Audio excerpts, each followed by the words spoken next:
Monkey behind the keyboard here. We have an absolutely amazing show for you today, and we're going to get it kicked off with Carrie. How's it going? Hey, going really good, Leo. Happy Tuesday, everybody. We're kicking back here, and I'm drinking some coffee. However, Ratatosker is going to moonshine as it's getting colder outside, so he's got some butter pecan moonshine. He's also looking for sponsors. I would prefer they be AA. He would prefer they be booze, but make of that what you will. Let's see what George's up to.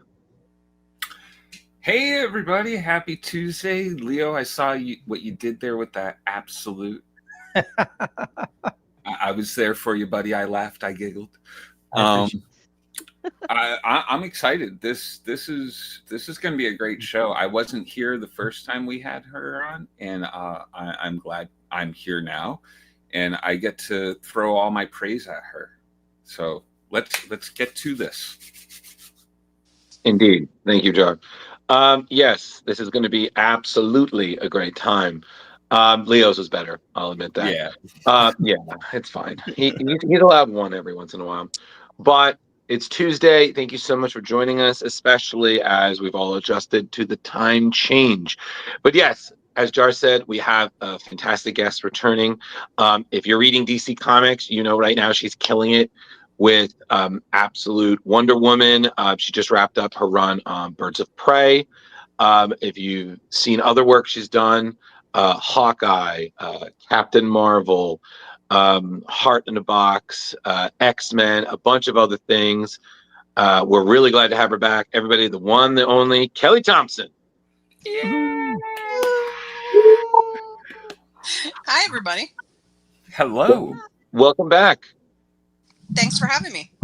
Absolutely. So, Kelly, before we start anything, our first timer wanted to just reap undue praise upon you, just to stoke your ego. So, Jar, take it away. Well, first, I got to know: are you a practicing witch at all? I'm not, but that's an incredibly flattering question. Thank you. Okay, because my wife is, and I got to share and bond with her sitting there while reading this, going like, "Oh my God, babe, she's talking to Hecate," and "Oh my God, babe, there's all these things going on, and she's a witch, babe. Look, she's doing witchcraft." Yeah. If it's reading as well researched, then congratulations to me, because I really tried hard to make sure I was doing my research. But there's obviously no sort of better option than having the direct experience, and I do not. I think I certainly have known and maybe know people who consider themselves. But I mostly did research online and books and things like that. And also, one advantage I think a little bit that helps is just that, at least for now, it's not going to help me soon as we bring Zatanna in, but, tying all of Diana's magic to mythology stuff very directly. There's a lot of sacrifice, there's a lot of prayer, there's a lot of things that make sense if you also know a lot of cool shit about mythology, which I do, both because I research and because I just like it. I liked it since I was a kid, so I just sort of know a lot about it, and that helps me anchor it a little bit. It's going to be not true as Zatanna comes in, so we're going to see how well I do with that, but I will try my best, as usual. Well, the only time I ever paid attention in school was when they were doing the Greek mythology and stuff, so I'm loving this. This is fantastic stuff. Thank you.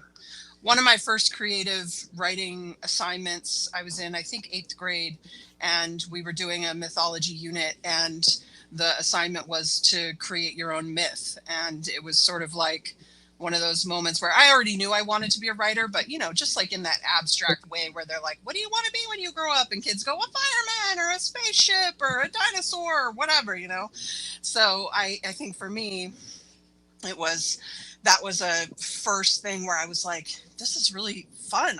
What do you mean? I can just create whatever I want. Like it was one of the things that really connected me with mythology early on and with writing, and made it me a kind of lifelong fan.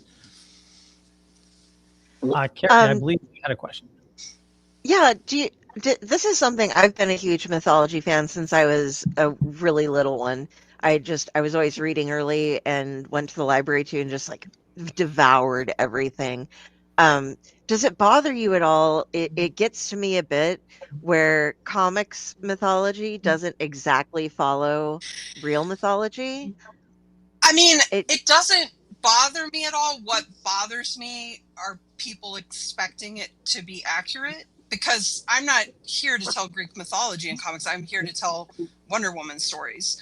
Now, Wonder Woman stories connect with mythology, but they connect with mythology in a fictional way. And mythology, you know, like Diana talks about this actually in an upcoming book. I think it's in the annual, where she talks about, you know, for her, what people call mythology is just history, but that in all history, it's written by the winners and it's written by the most powerful people who survive it and whose story gets out. And so I think, you know, that's why I put in issue 3 with Barbara acknowledging that, well, we don't know for sure that that's right. Like these are conflicting stories and things. So it's really important to me to put that front and center, both because, or at least to acknowledge it. And then later in this annual, I'm addressing it in like a bigger way, but because I want people to know that I care about what the stories are, but we're trying to tell a different story that utilizes those pieces as if they're a fictional history.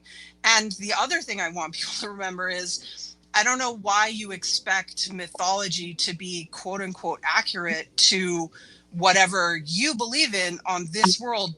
This is not this world. This is a whole other world where from the inception of its creation, it has a darkness, a dark side particle, organism, a theory, a feeling, whatever you want to call it, as we unearth that, as we go through the absolute world.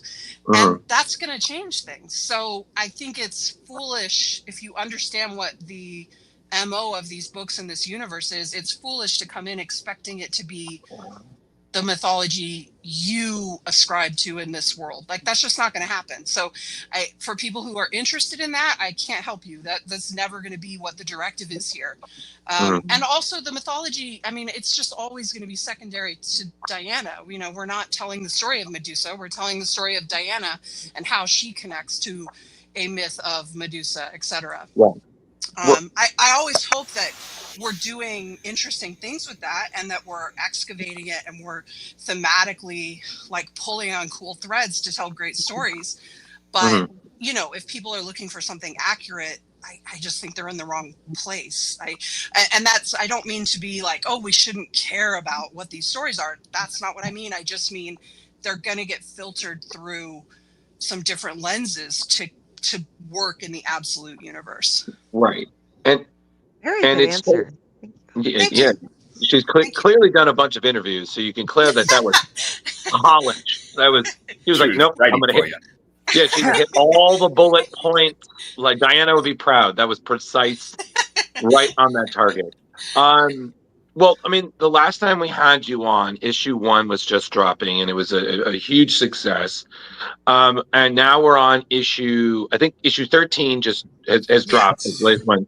And you got some big stuff coming up, including, we already saw, as you mentioned, Absolute Zatanna is coming up, and she's not, correct me if I'm wrong, the news, I believe, said she's not really an ally, she's more of an enemy. So that's crazy considering how we all know Zatanna. But also, we're going to see her crossing over with one of her absolute quote unquote heroes, you know, Absolute Batman. So there's a lot going on since we last saw you. So again, congratulations, because we've all reading it and we're all loving it. Thanks. But I mean, yeah, like, wow, like, again, the depths you've taken Diana to, pun intended. I mean, you know, from the Tetracide to the Labyrinth and back, you know, she faced Minotaurs, she faced, you know, gods. It's been crazy. I mean, how's that been? I mean, you're the writer, so how's that been for you?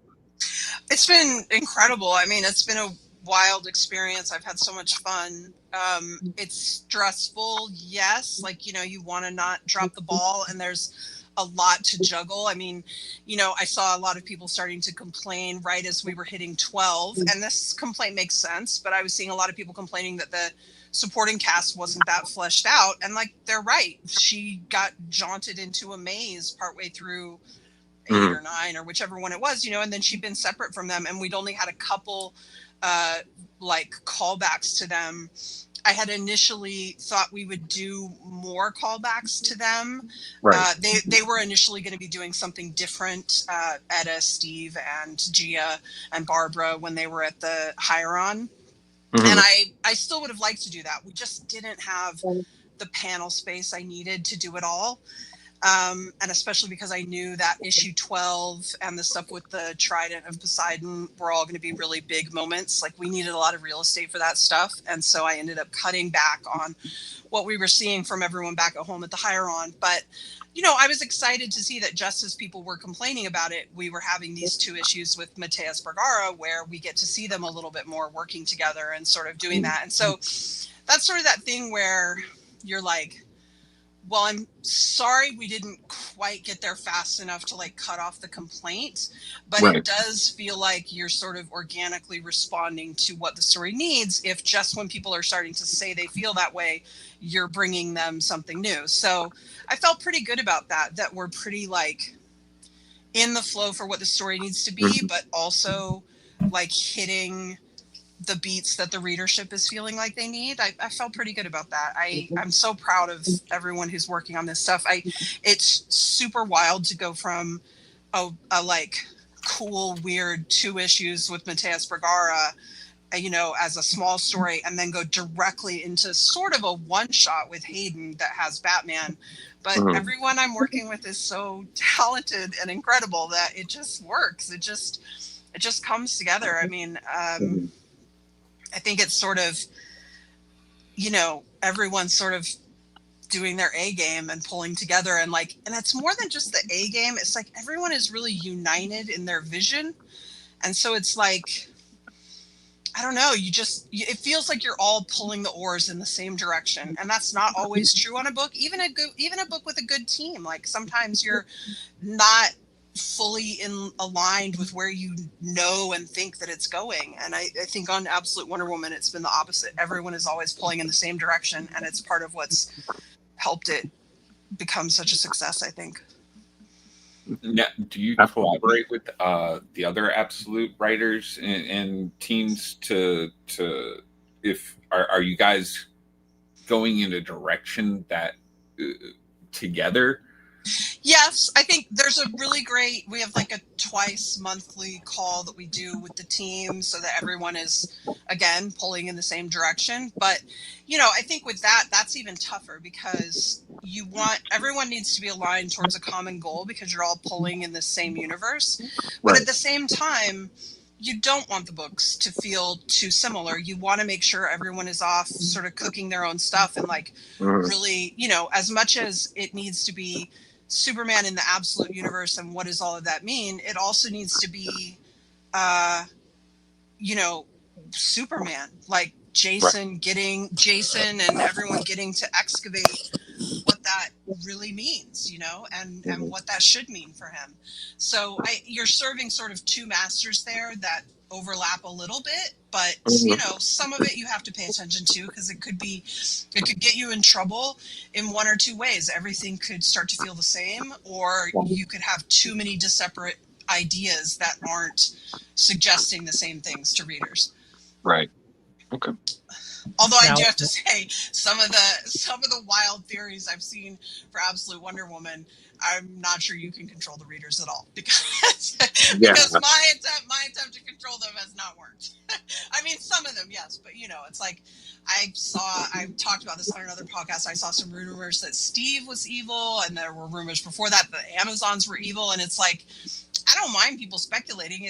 They can do whatever they want. That's part of the fun of it. But I'm literally putting millions of clues in the issues, and you guys are ignoring them and making up your own clues to look for twists. And I just hope that doesn't disappoint them. I guess that's my only real fear there, is that they'll set themselves up for believing something's happening and then it doesn't. But yeah, So with Steve being evil or the Amazonians being evil, are those the craziest theories that you've heard, or is there more? I think those also the craziest in the sense that there's literally no evidence. There's literally nothing on the page in evidence of that, and there's a ton of information that's the opposite information for that. Like when you have Diana acknowledge that, I mean, she literally says in her narration caption that she's always believed that she must have come from like an honorable people, but it's not until she sees Io and realizes that Io could have left that maze prison at any time. Yes, she would have probably abandoned those people to their deaths, but she could have left and gotten out, and she didn't. She stayed for decades in a horrible underground prison maze, and that's everything Diana needs to know about the people she came from, because that's honorable. It's also why she looks at Clea in, I think it's the end of issue 9, when Clea emerges walking on the fishmen, and she's like, that's not a fucking Amazon. Like, that's not what she believes. So I don't know how you get from this is what Diana thinks to, I bet the Amazons are evil. Like, come on. None of that's there, man. I also, yeah, I don't get it. So I'm sure there have been wilder theories, but maybe they have more, like, maybe there's more clues in there that I have laid, or maybe not, you know, that are wild theories. But like those two definitely seem the most out of pocket for me as far as what we've put on the page as a team, you know. Yeah. Well, she's going to get into a triple relationship with this character here and the Minotaur. So, you know, they have a triad going on. And I mean, the funny thing about Absolute Wonder Woman is I have seen people shipping her with basically every character that's introduced. I haven't seen a lot of Etta or Gia, but, you know, Barbara, Steve, Ferdinand, Zatanna, Steve, if he's Ares, again, like, you know, like that's like, so it's crazy. I mean, anyone she shows up on the page with, I think I even saw someone saying Diana and Dr. Poison. So, you know, it's like, I agree. She's very crushable. She literally gives off something that makes you, you know, sort of want to be around her. So I don't blame people for falling in love with her, but I also think it's not her priority. So, absolutely. You know, people can ship her with anyone they want, and that's fun, but you know, it's going to have to be, Yeah, so someone Dylan would like to know what your favorite fan theory is. I feel like if I say that, it'll give away things that might be coming, because I always like it when people get it. I mean, you don't want them to get it too much because you want surprises, but it's nice when you feel like people are really paying attention to the clues you're laying down and they're picking it up, you know. So I feel like if I say it will be too big of a giveaway. Maybe one of the funniest fan theories then. You know, that doesn't spoil something. Okay, let me think. I always wonder, like, maybe I'm just not imaginative enough. I'm just sitting there through the story, enjoying it as it comes. Oh, no. I know one that's funny that some people will be mad because I think this is a real theory that people have, but it is not a thing I'm doing. Is people think that the Trident of Poseidon is somehow related to the invisible plane. And it's not, because I don't like the invisible plane. Don't expect to see it. Funnily enough, Dylan was excited to see what the Trident will bring to the story, as Poseidon is their favorite god. I love the Trident. I would love for her to be just rolling it out all the time. I think it's incredible. But I don't know that that's going to be the right fit for, like, where we're going and who she is, you know. So we'll see. I'm kind of keeping it in the back pocket about what we can maybe do with it, because it's too tempting to, like, have it there. It was, and plus I'm even more in love with it now because, you know, I knew it would look incredible. Hayden's drawing the book, Jordy's coloring the book. I knew it would look incredible, but, like, the dimensionality Jordy added to those pages with the Trident by not only making all that water look incredible, but then doing all the reflection of the water, like on Diana and everything. It was so incredible. I was blown away by how it looked. So it's hard you end up with something that cool. Like, I knew it was going to be cool, but sometimes you underestimate how great it's going to land. And then you're like, well, wait, let's not get rid of this. What can we do with this? So there's a little bit of that. That actually happens a lot on this book. And I I credit my creative team a lot with that, because, you know, I'll be cooking on what I think the plot is and these ideas we're going to bring in and, you know, these characters we can revamp or whatever, but it's Hayden and Jordy and everyone, but Hayden especially, who draws these pages that are just like a challenge where you're like, okay, what's next? And you just feel like you got to kind of one up it in a great way. It's really like an incredible challenge.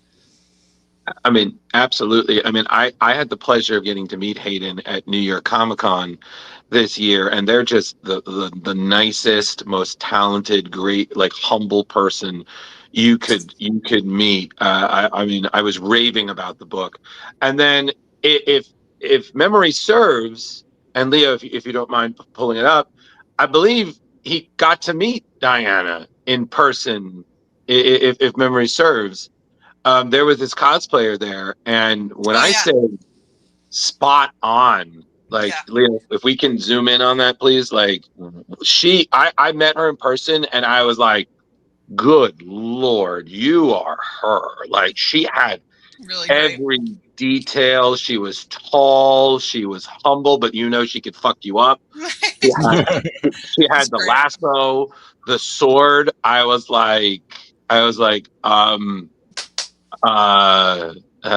one of those, like, I am losing words. You look like you just walked right out of the damn book. Yeah, there's been some cool cosplay. I think she's the first one I've seen at a con that was like fully decked out.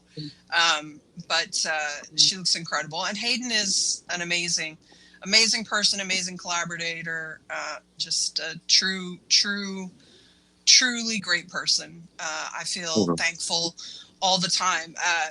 Funnily enough, I never thought Hayden shouldn't be on the book, but there was very early on when we were developing it, like, I felt a little bit of pressure. I didn't know Hayden's work that well, and I felt a bit of pressure because, you know, Scott is running the line. He's doing this incredible thing, and Scott had experience working with Hayden and was a big fan, and so I felt a little pressure, like, oh, it's going to have to be Hayden on the book. But they were like, no, it's, you know, whoever's right for the book, all that stuff you want people to say. But then Hayden's work came in, and I'm looking at it, and I'm like, oh, it's Hayden. Like, we'd be insane to not do Hayden. Oh, yeah. I think Hayden is a generational talent that, quite frankly, I think them and their work on Absolute Wonder Woman, and also, you know, Batman Dark Patterns, I think it's going to change comics. I mean, we haven't seen this kind of layouts and storytelling and panel work in a long time like this. Those panels were amazing. Yeah, that's another series that's been killing it, Dark Patterns. Absolutely. Fantastic. And another thing that I have to bring up, because you mentioned this and it blew my mind last time we had you on, is that I had asked you, like, are you listening to any music? And you had said that you were heavily listening to Rage Against the Machine for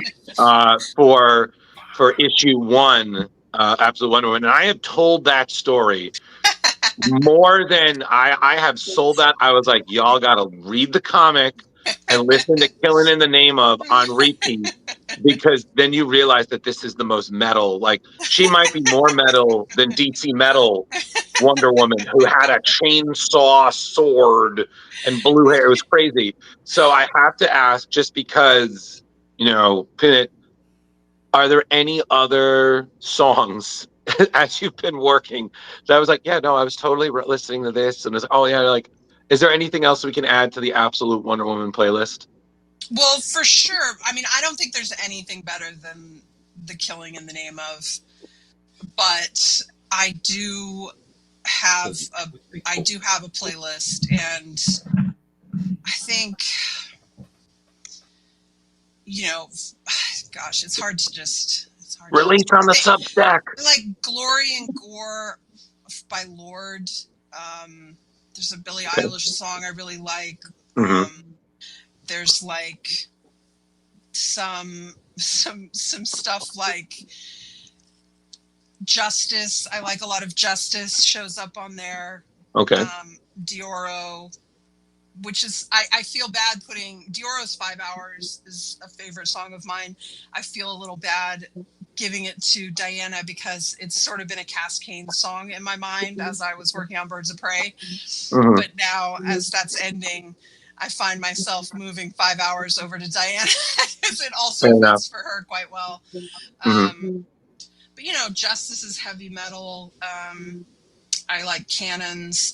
It's always a mix. It's always a mix of like hardcore and more emotional stuff because I do feel like that's Diana's vibe. I mean, like that's sort of where she comes from, you know, like she's both those things equally. So. Oh, I'm 100%. impressed that you're able to listen to music while writing. That I can barely listen to music while playing video games. I find it very helpful, if only because it tunes out other things, whether it's a barking dog in the neighbor's yard or the urge to turn on the television and not work or whatever else. Mhm. I don't really have a problem with it, even stuff with lyrics. That's There's a good meld where my brain just sort of hears the music and I'm able to concentrate through it. Okay. I know a lot of people say they can't do it, but I will say I can't listen to podcasts at all. I immediately either stop writing or don't understand what people are saying. So there is a weird, happy disconnect with music that sort of allows that to work great for me. But it's a bummer that, you know, now that I don't commute and I write for a living, I never get to listen to podcasts anymore. It's sort of a bummer, especially considering it's my primary way of communicating with the public. So You'll get there. They'll be there. Leo, you had a question? You're on mute, buddy. Yeah, Leo. thank you. Thank you. So last week we had Mark Wade, and we talked to him about not to use DC's last reboot as a rebirth, but it seems like DC right now, since Absolute has gone through a huge rebirth, a resurgence in popularity and in just the quality of the books. What has the talk been like, you know, around the virtual offices with DC, and you know, can we expect Absolute to continue on since the success? And we still have Booster Gold floating around there somewhere as well. I think do not expect Absolute to stop anytime soon. I mean, I think it's the most successful thing they've done in a very long time. I mean, notwithstanding things like Matt Fraction's incredible and Jorge's incredible new Batman, you know, Mhm. there's obviously a new #1 like that is going to draw an incredible, but I think the Absolute titles, all of them have been top selling, top reviewed, top nominated books for the whole year. And I think that's incredible. We all know how hard that is to do. So to do it for multiple books in a line like that. And and even the books that aren't getting quite as much shine. I mean, I am admittedly a couple issues behind on both Flash and Green Lantern, but like those are incredible stories. They're structured a little differently than but not that Batman and Absolute Wonder Woman or Superman are structured the same, but you know, they got sort of a head start by launching first or whatever. So I feel like, you know, what Al's building with the Green Lanterns is like truly interesting, cool stuff. So I don't know. It's really fun to be a part of it. I don't know that I've ever gotten to be a part of something that was as wildly successful as Absolute. So I wouldn't think they're changing course anytime soon there. Awesome. I actually think that the KO happening at the same time, also marketed by Scott, which I'm woefully behind on with my deadlines, but I think that's great too, because they're not just like, oh, we'll just let this Absolute coast until it burns out. No, it's like a more proactive, aggressive, like all of the lines should be healthy. What are the moves we can make to make every book healthy? And like, listen, that's not possible. We've all seen that you can never get it all there, but the drive with which to keep it all going and to use Absolute to helpfully help other books too, I think it's fantastic. It's a wonderful experience. So we have Dylan saying that they wish that there was an Absolute Aquaman because they want to write Absolute Aquaman fanfic. Is there a chance of that coming up? I feel like I've done my job. I got the Poseidon on there. What has everyone else done? Let's see it. That's where mine went exactly. I was like, oh, Absolute Aquaman's coming. Well, we have to. I certainly would not be able to say definitively, but it's certainly been a part of the conversation. Like, people are for sure talking about it, and they wouldn't have let me put the trident in there if they weren't open to that question and what that's going to be. So I can't say it's coming, but I think it's part of the conversation 100%. Absolutely. But I mean, that gets back to, just someone on my Tumblr just asked me about Donna Troy, and I said, listen, I think Donna's an incredible character, but like, I do not think you should expect to see her anytime soon. And it's just because they're trying not to blow out this whole line. Like, you can't do every character. And Donna has a real strike against her in that, at least in the other world, she has similar powers to, looks almost the same as, and even has similar weapons to Diana. And Diana is one of the most notable characters in the Absolute Universe. So it's just a huge strike against her that, I hate saying that to people because it's a great character. I don't want to tell anyone that their favorite is at the back of the line. But I mean, I feel like, yeah, if anyone is, it's people like Donna who have similar characters already out there. Like, you really have to think about how you can diversify it as much as possible. And the plain fact of the matter is, while there are fun exceptions, I think, like seeing Martian Manhunter, a brilliant book. I mean, my favorite, like, Martian Manhunter started coming out, and I'm like, well, we got to dial it up on Absolute Wonder Woman. Look at what they're doing over here. Like, it's incredible, right? Which is exactly what you want, because, you want creators who are all doing their best work so that the whole line is strong, but then everyone wants to be the best in the line. And so having a book like Martian Manhunter just out there, just like knocking home runs, like, you got to keep up, right? Which is a great way to like encourage that healthy competition for everyone to be doing their best, most creative work and like being excited about it. Absolutely. So, I mean, absolutely. I mean, Dennis Camp has been killing it, not just at DC, but also at Marvel. He's doing the Ultimates over there. I feel like he's going to win every award next year. Yeah, he just should. He's incredible. So I also kind of wanted to segue into one of the other works that we were doing, but before we do you guys have any other questions about Absolute Wonder Woman? We could go on for days about Absolute Wonder Woman. That's true. Yeah. So I wanted to touch briefly on Hawkeye, and I wanted to do so with a little slideshow that I like to call "How Many Pop Culture References Can Kate Bishop Make in 6 Issues?" So, Mr. Pond, if you wouldn't mind. Yeah, give me one second. Be a pop quiz after this. No. This is Kate Bishop. She's very pop culture. So first thing first, Point Break. Fantastic. I mean, the dead presidents. I was like, oh my God, I was like, Point Break, I'm done. Also, I love how Kate is just the analyticalness, and most of the time she's gonna notice abs. I was like, she totally would. So we have Point Break here. Next, please. Wolverine. Just copywriting. I was like, Kate, why are you stealing things? I'm like, okay, so that was hilarious. Next. I love Kate Bishop.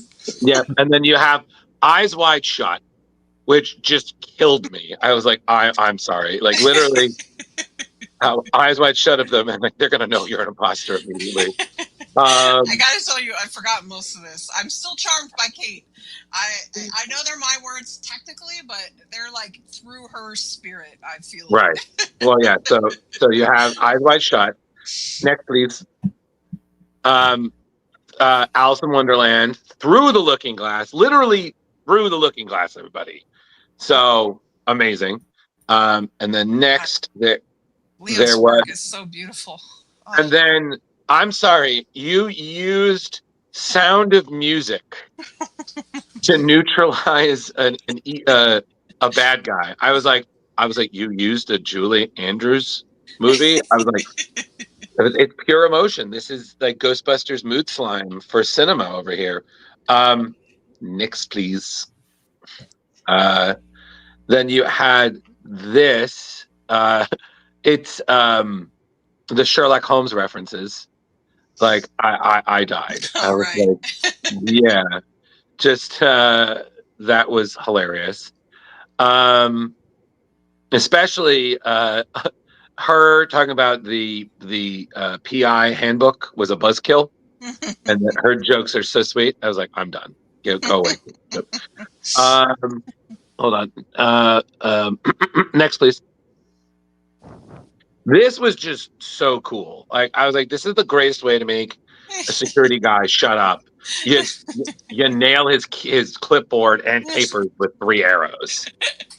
I love how Michael Walsh did that. It's so great. Well, we've had Michael on, and we're huge fans of the Silver Coin. And correct me if I'm wrong. Did you worked on a story on that, right? I did do a story for that.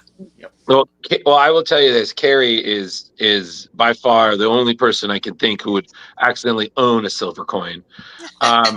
So she's she's the one who turned me onto it, and I know you did a story in that. The name of that one escapes me at this time.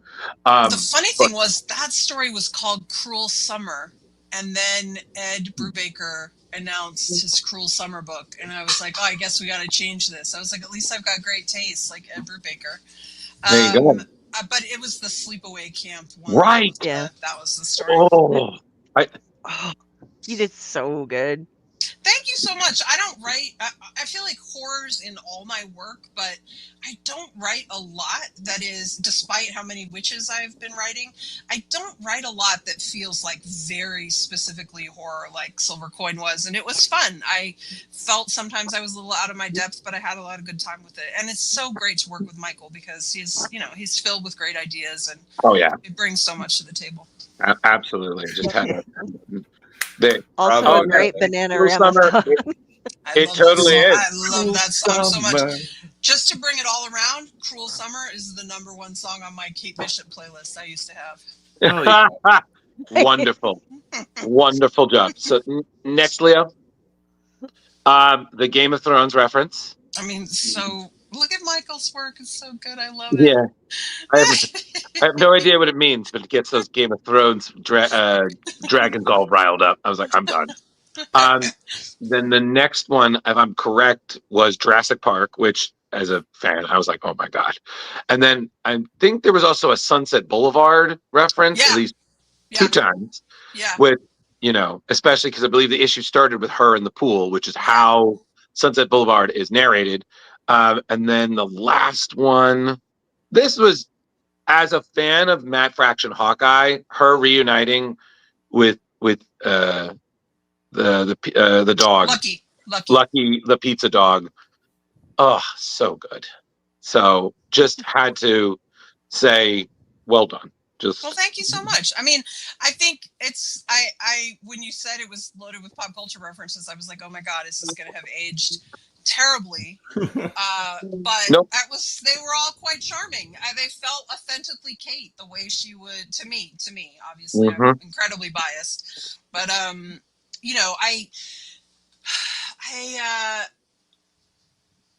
I think that I'm either incredibly narcissistic and arrogant, completely possible, or the way my process is, the way I think about the characters. I think maybe because a lot of writers hate to look at their work again later. I find it helpful, if only to help me understand where I'm overwriting and like, hey, you didn't, in retrospect, 3 years later, did you need that joke? Like, because it really covered up this great thing they drew or whatever. Like, that's very helpful to me. But I think that because of the way I've talked before about writing, I don't know, writing's become harder since the pandemic, I'll be honest, and as I age cruelly. But in general, it goes quite well so long as I build the characters correctly. If I don't do enough research or figure out their voices enough before I begin, it can be a problem.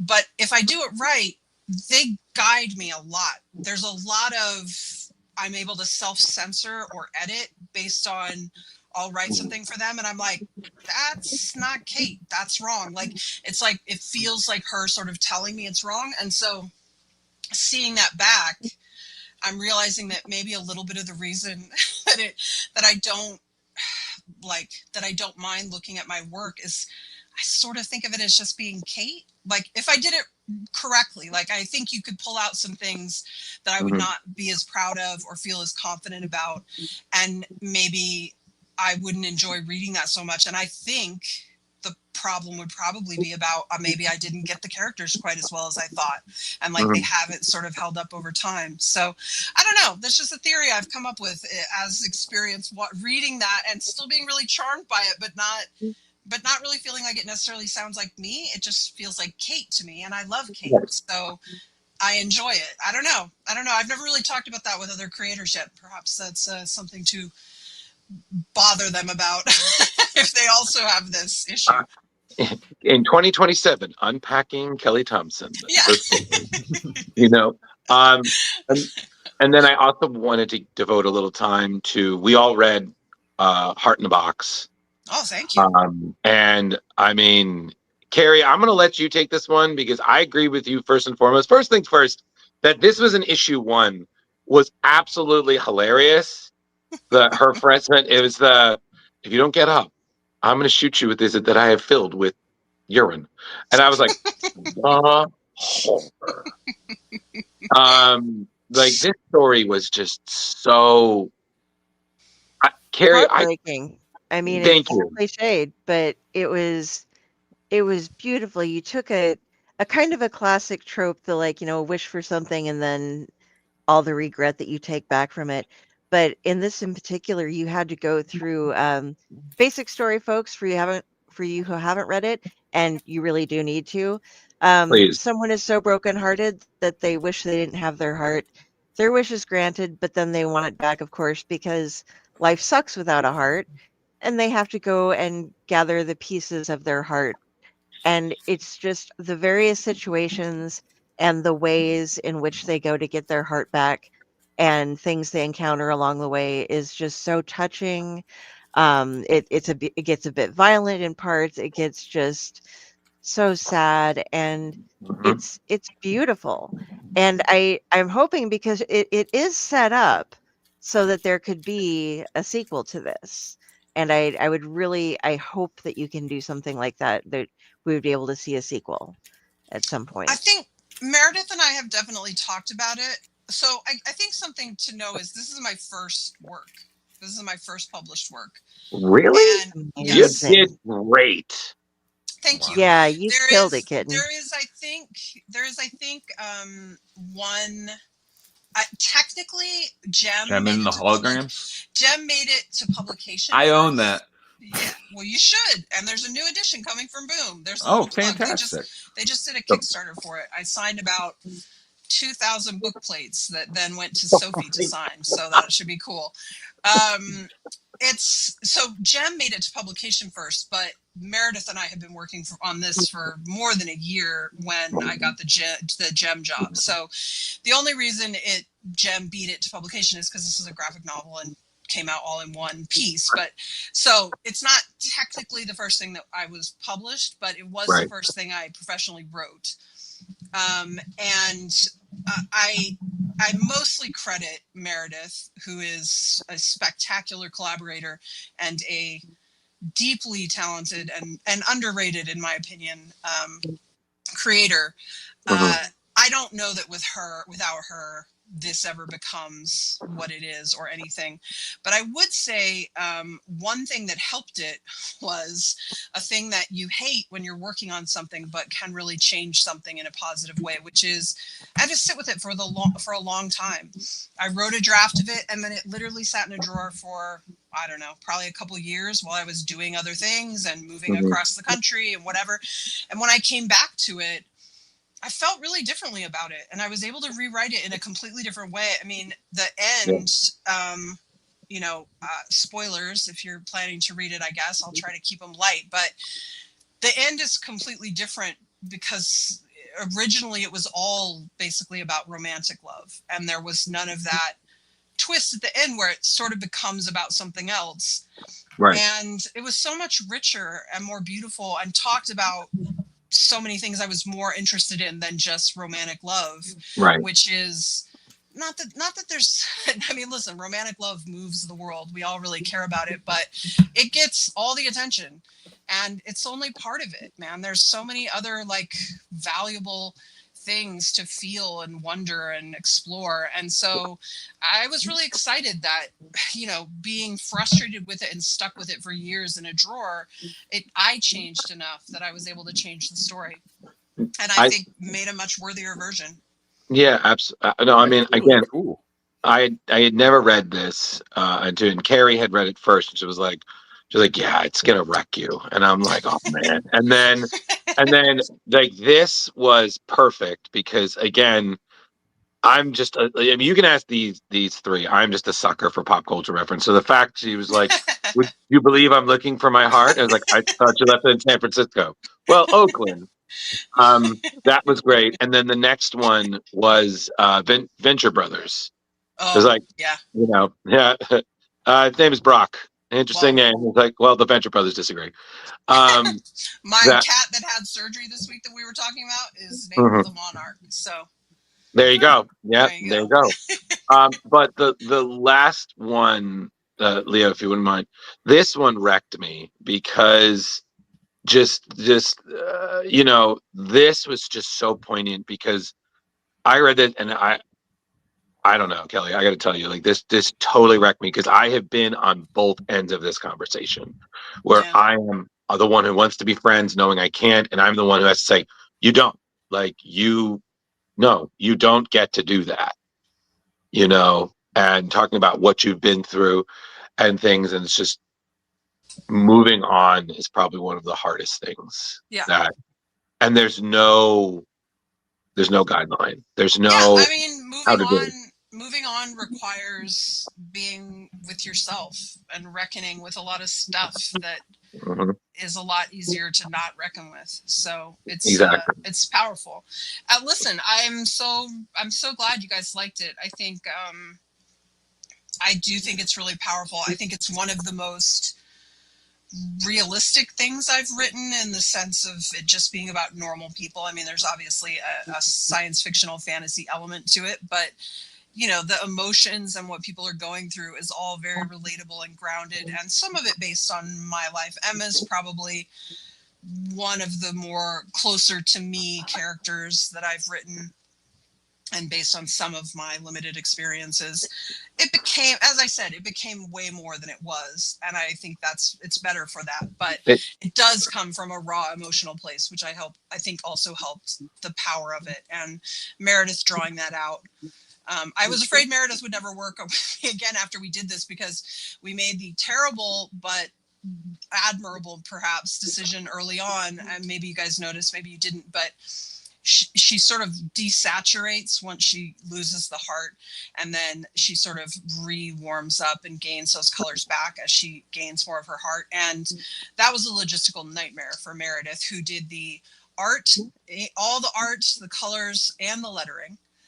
And the coloring was such a task. I personally think Meredith is one of the best colorists in the business. She really only colors her own stuff, so people don't think of her as a colorist. But, you know, the next thing Meredith and I did together years later, well, we did some gem together. She does some spectacular gem in the book, 5 issues, I think. But we also did Black Cloak, which just a couple years ago, which was a 2 volumes of Black Cloak we did for Image. And that's like a sci-fi detective procedural stuff. And her coloring on that is, it's transcendent. I do not, she's a master. I mean, let's have her paint a ceiling, man. It's incredible. She awes me every time.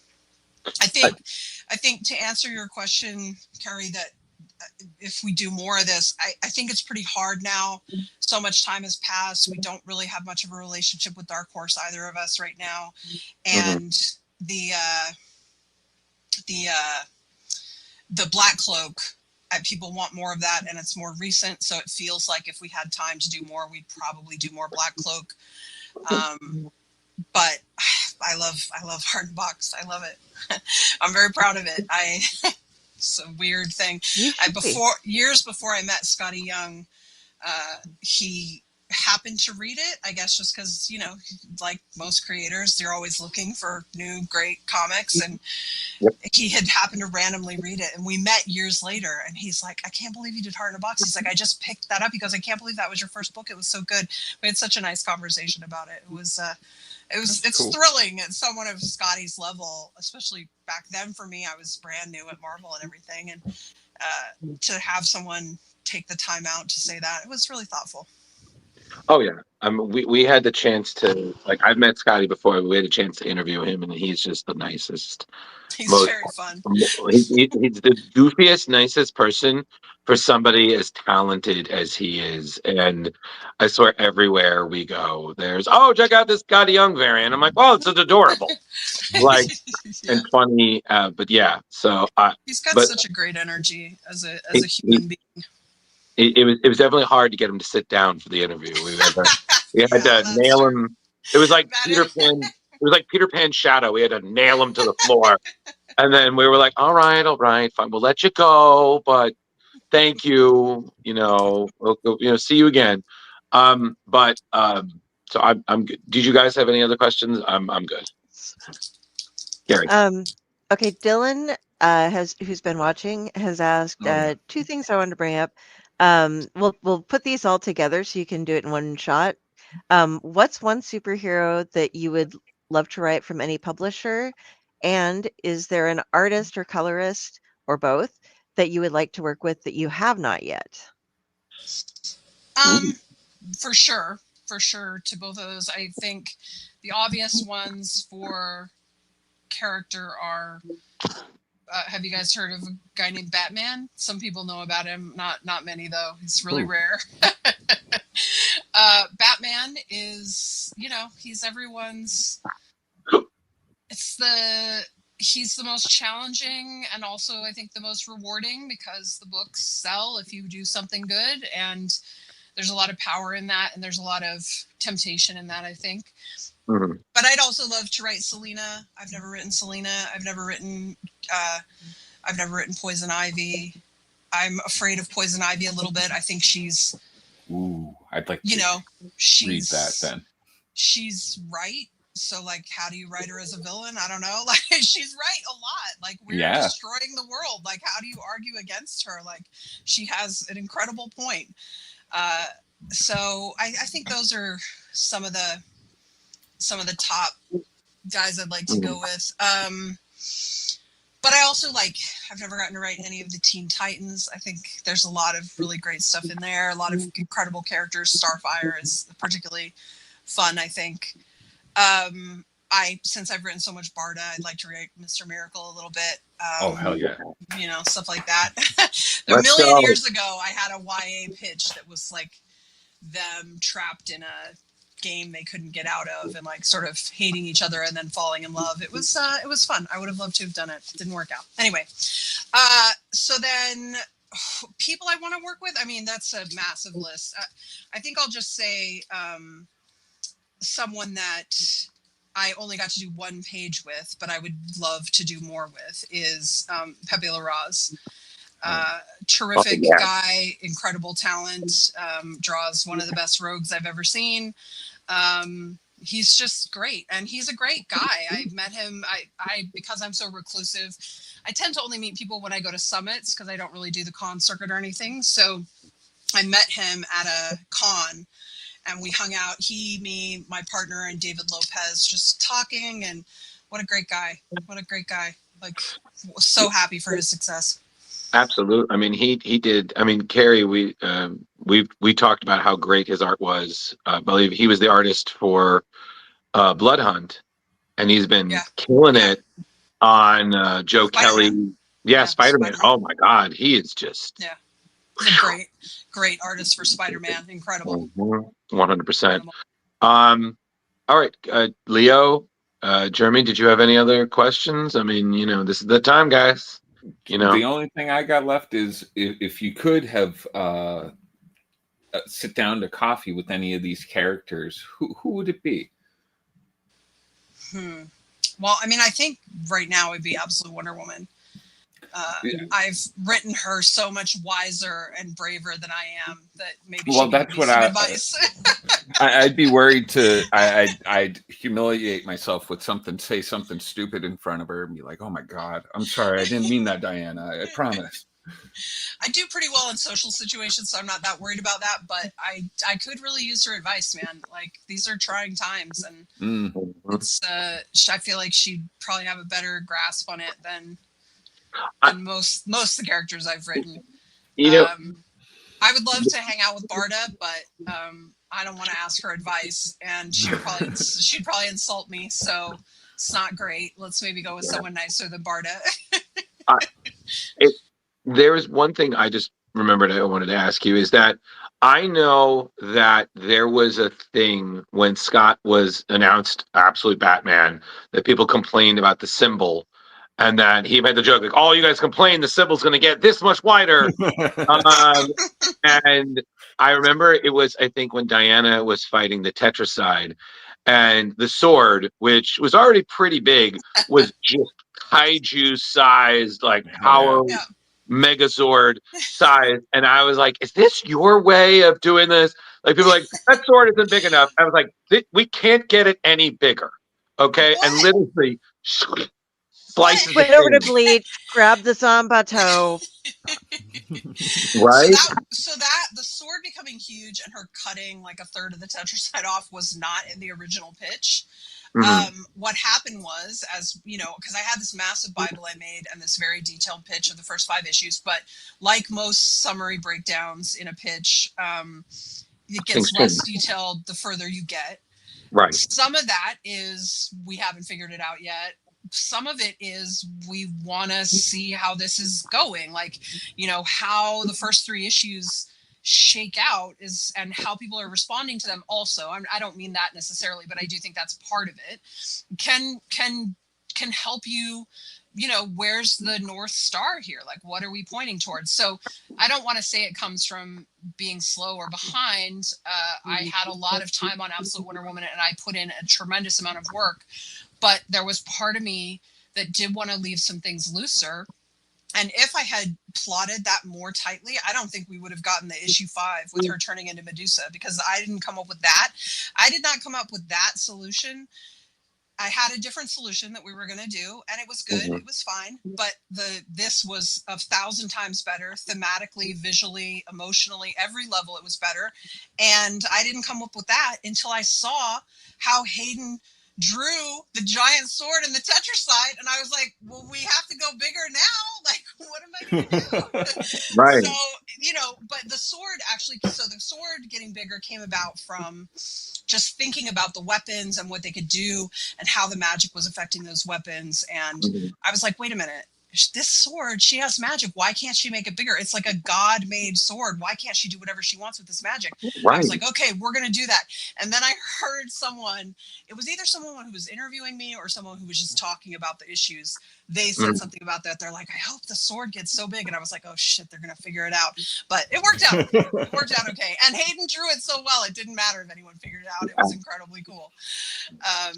So yeah. Leo, did you have anything else to ask? I did, and I know Dylan has a question. Mine's a little similar, so we'll get to Dylan's in a second. I want to hear your Batman pitch. Oh, hell yeah. I can't give you guys my Batman pitch. Also, some people have done too many things close to my Batman pitch, so I probably don't have a new one now. I know that there are people who don't like things from Tom King's run, and that's fine. I don't want to get in a big fight about it, but there were some stuff he did that I really loved. I mean, where he and Diana go into that crazy world, those Joelle Jones issues where time is moving differently. Fantastic. Those were incredible. The Superman Lois Lane Date night issues are some of my favorite Batman non-punching people comics I've ever read. So, you know, I always like Selena in my Batman. I don't want her to overwhelm my Batman, but I like her being a part of his world. So I often feel like a lot of the things I wanted to do sort of Tom has already done in different ways. So I would really be clearing the board a little bit and re-looking at it after I would have to do like a major read through of everything everyone's been doing. Cause I mean, I've got so much reading on my table. I sort of dip in and out, especially when it's a double a month. I just can't keep up. Right.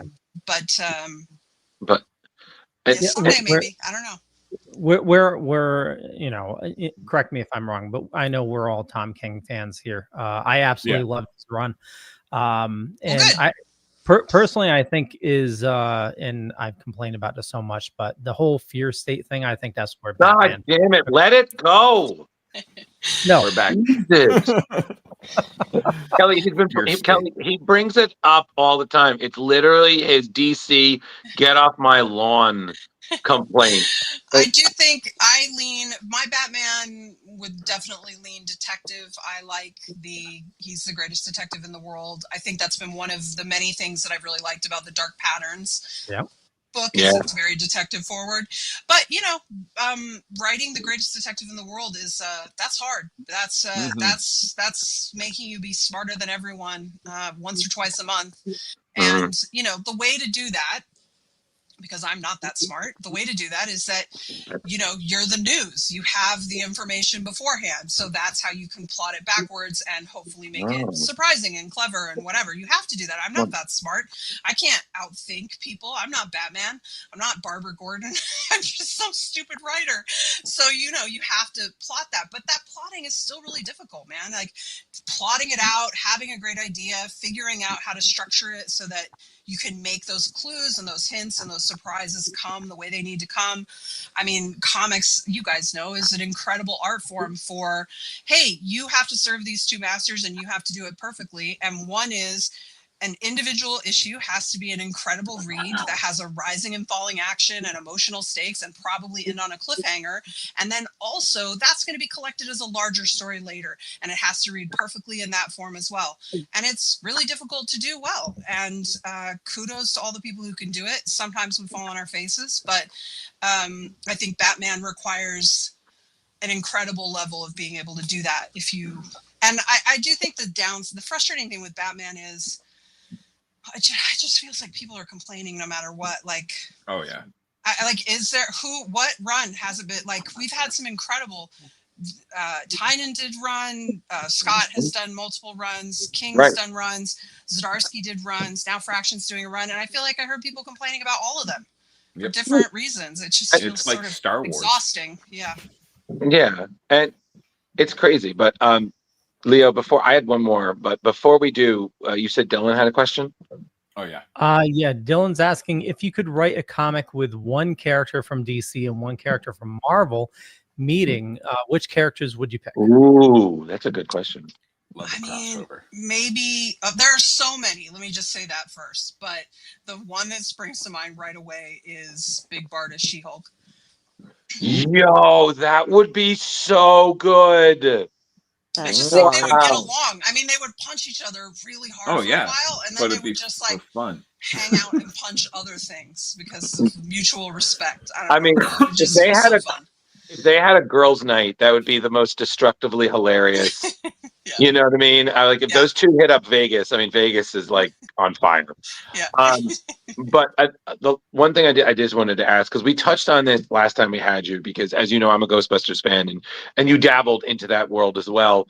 And I got to, among the people at New York Comic Con this year, I got to see your Ghostbusters Answer the Call collaborator, Corin Howell.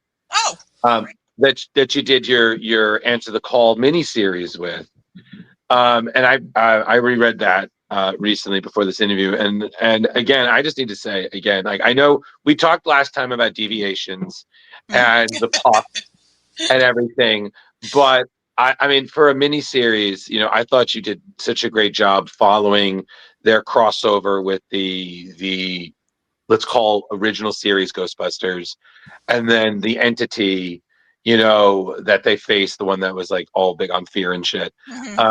Just again, I just want to credit, like, it was. Thank you so much. Very solid.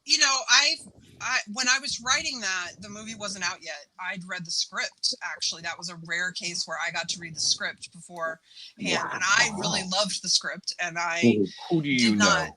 Yeah, no, it was just from the project. It was from being given the project. I was able to get it so that I could, because they needed me to know the characters and everything. And there wasn't like a draft. There wasn't a version of the movie to watch yet. So I was given the script. I loved the script. I thought it was super hilarious.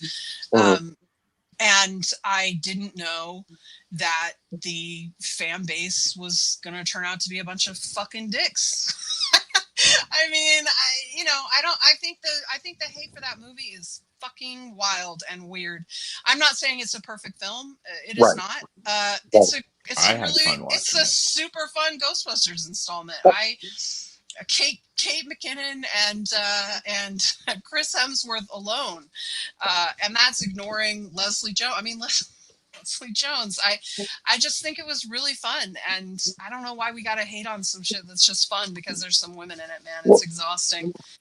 So when I wrote that, I just really wanted to highlight these characters. I thought they were really fun and fantastic, and I'm glad I got to do it because, I don't know that we would have gotten that opportunity if it had been after the Ghostbusters release and there was all that horrible feedback.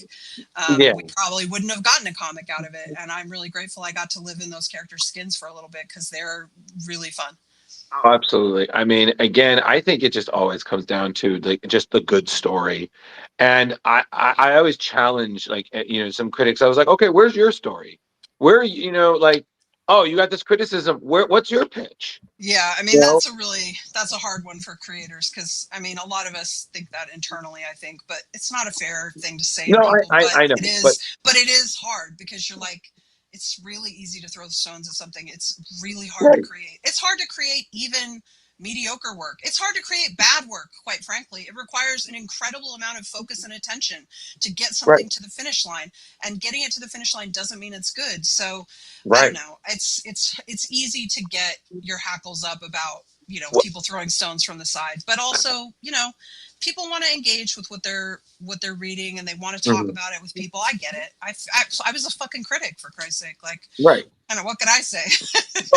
well, I just want to say, and I'm not just going to speak for everybody here, but I mean, you, I feel, are one of those people that, again, you make it look really easy when we know it's everything but. So kudos to you for all that you're working on in the past. And again, guys, I'm sorry I'm speaking for you like you're not in the room looking at me right now, but I can say that we're all really looking forward to where you take Diana and her cast.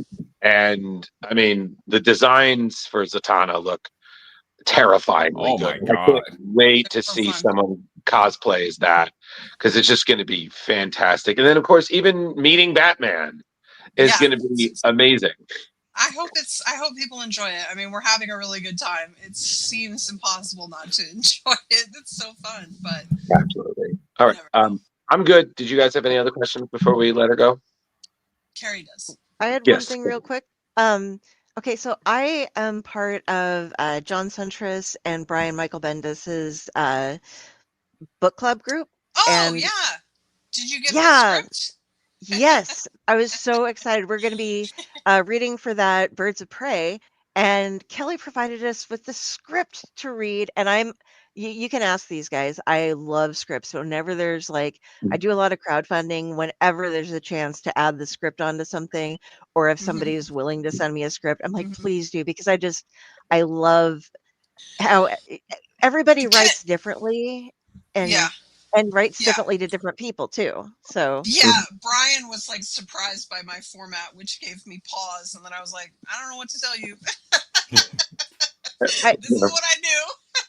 I actually got my format from a Dark Horse model. That Dark Horse used to have some submission guidelines on there, and one of the things they had was a document you could download that was a script formatting helper to show you how to do it. Had an example, and I've obviously modified it over the years. I think all writers, when they share scripts with each other, you see things that you're like, ooh, I'm going to do that, and clever things like that. So it's changed over the years a little bit, but it's pretty close to what it was. I find it pretty useful, but I'm so glad you have that. Can I ask you a question? Because sometimes people do say they'd like me to give away scripts on my Substack and things like that. But what do you want to receive in that case? Do you want to receive a printed out script that's signed, or do you just want a PDF, or What do you want as a reader, Carrie? You are talking her language. Well, let me tell you. Okay. Like, guys, shut your screen off. This is between them now.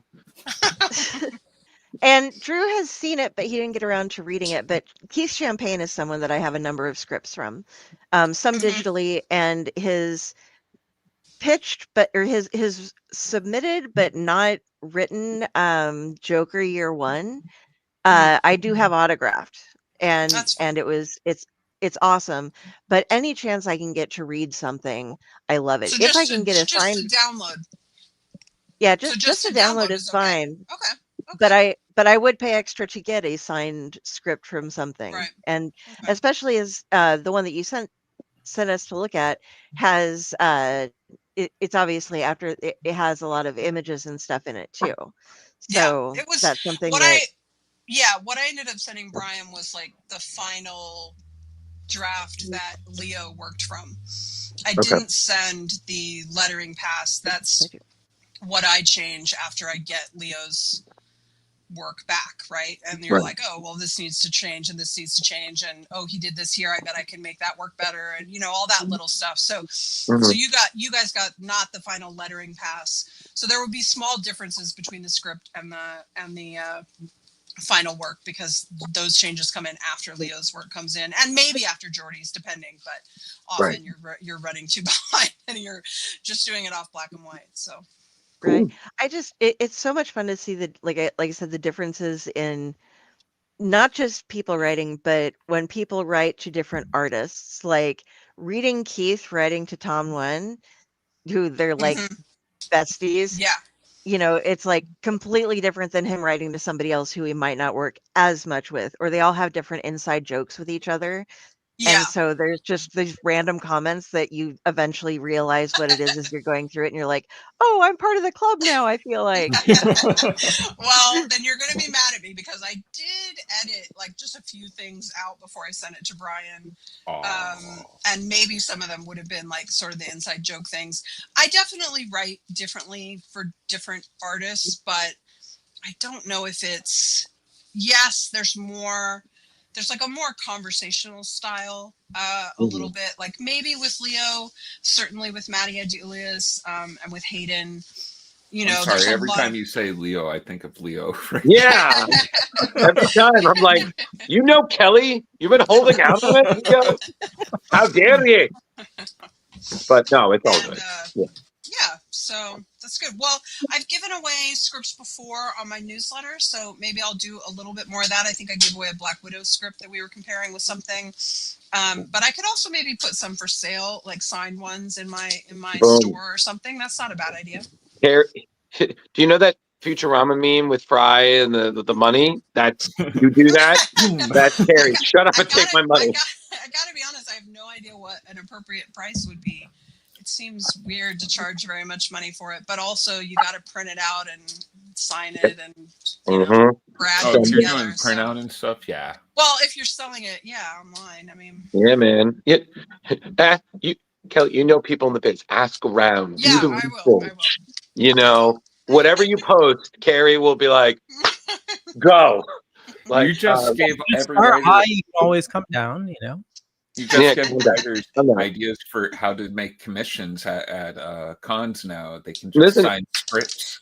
Listen, I've seen people. I mean, the great Jeremy Adams will do that. He'll have like whatever scripts he's worked on signed. He does that. So I mean, listen, you got to make money, man. These are tough times. You gotta make it. You can't be on the scene if you don't have the green. So Kelly, we're pretty much coming on time. Just thank you so much for coming on. This was just fantastic. We really appreciate it. Thanks so much for having me. Oh yeah, we'll have to have her come back after the next year. Next year. Love to. So that'll be Absolute Wonder Woman, like what, 25?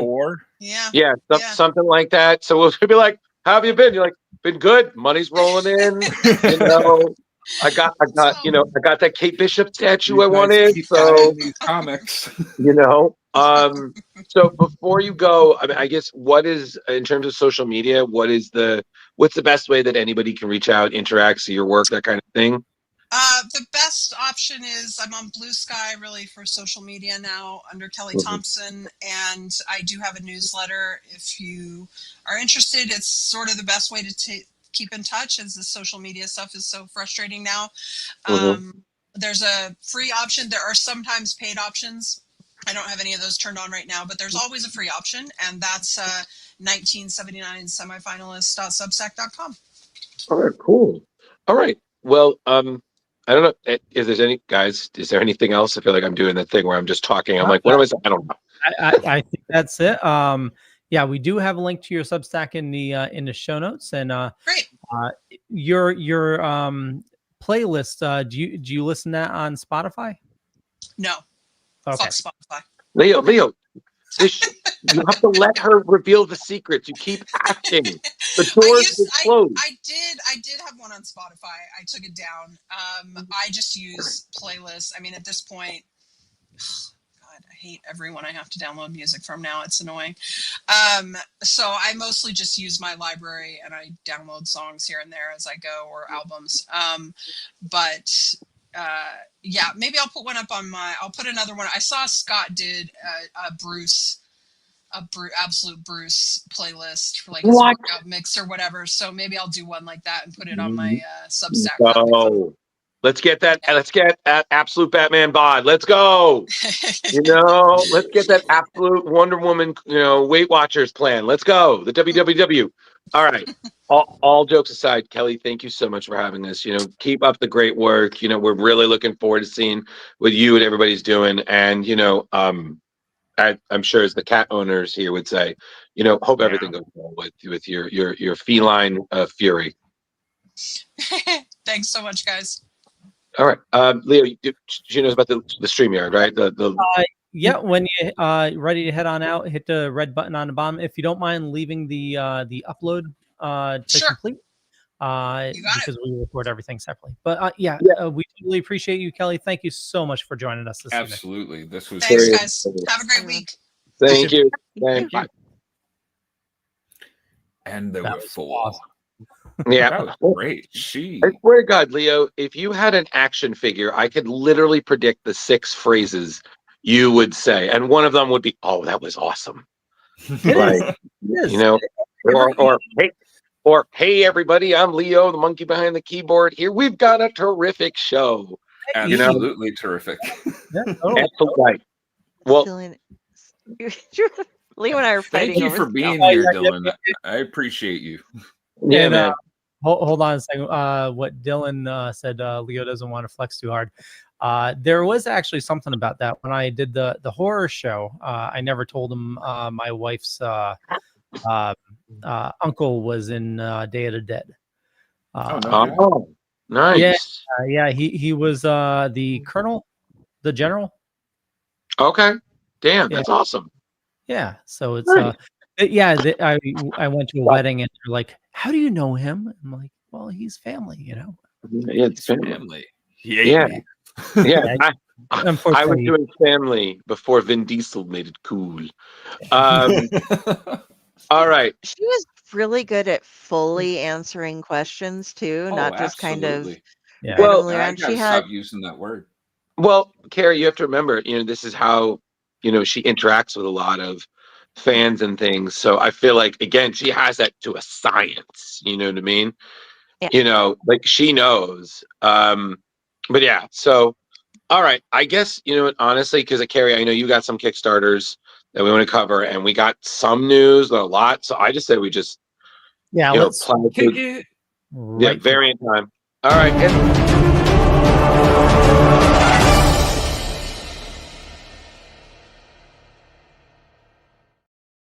Hey everybody, welcome to Variant Watch. And here at Variant Watch for Splash Pages, we believe in punk rock because that's the real punk rock. So DC Comics has announced that they're going to kick off 2026 with 6 streaming punk rock themed variant covers across 6 comic titles like Superman, Supergirl, and more. Each one a rebellious remix of the Men and Women of Tomorrow, brought by some of the best artists that we have. So,